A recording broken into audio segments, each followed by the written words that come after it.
Russia's only year-round ice-free port in Europe still holds a great deal of significance. By far the most westerly point of the world's largest nation, this is where Russia keeps an eye on an ever-antagonistic West, which just adds to the strange general feel around the enclave. Kaliningrad is like no other Russian city, and not just because of its isolated location.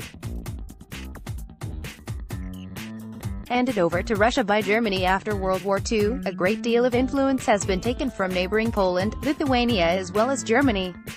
"We take a bit of everything from everywhere," my taxi driver told me.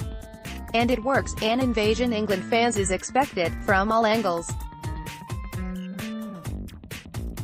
Some have followed England from the start, and undertook the journey from Nizhny Novgorod to Kaliningrad, not possible overland.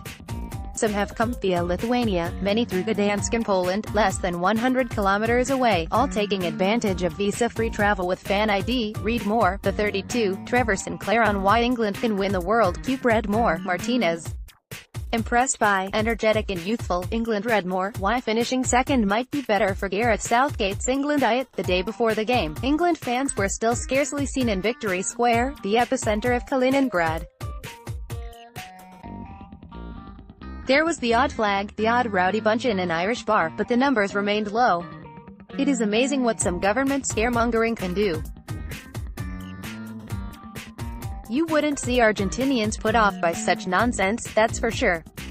Gareth Southgate was asked about such in his press conference, and while he gave the usual diplomatic answer, praising those fans who had made the journey, the disappointment that the England backing was not as fervent as usual was certainly evident in his body language. England's potential routes to the World Cup final. The rest of the debate centered around Germany's exit. As Southgate was just getting started with his England v Belgium pre-match press conference, nobody was listening. Via different VPNs and live blogs, the watching press were focused on the dying embers of Germany's World Cup campaign happening simultaneously. As soon as the final whistle went, the question was of course put to Southgate what he thought, and again the answer was diplomatic, rather than the bullish one we were all looking for. The press room was divided. Fans I spoke to were divided too. Do we go for a win, or aim for second and a more favorable draw?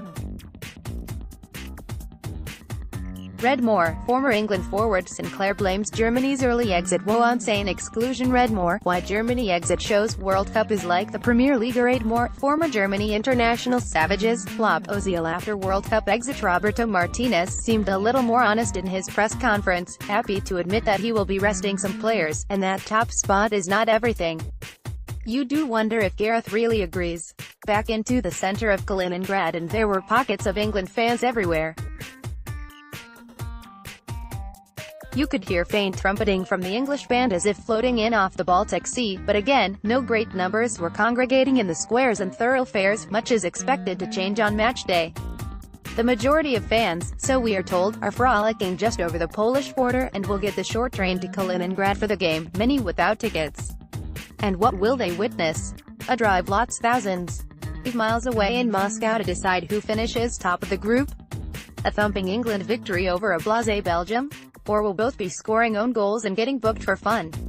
We will soon find out.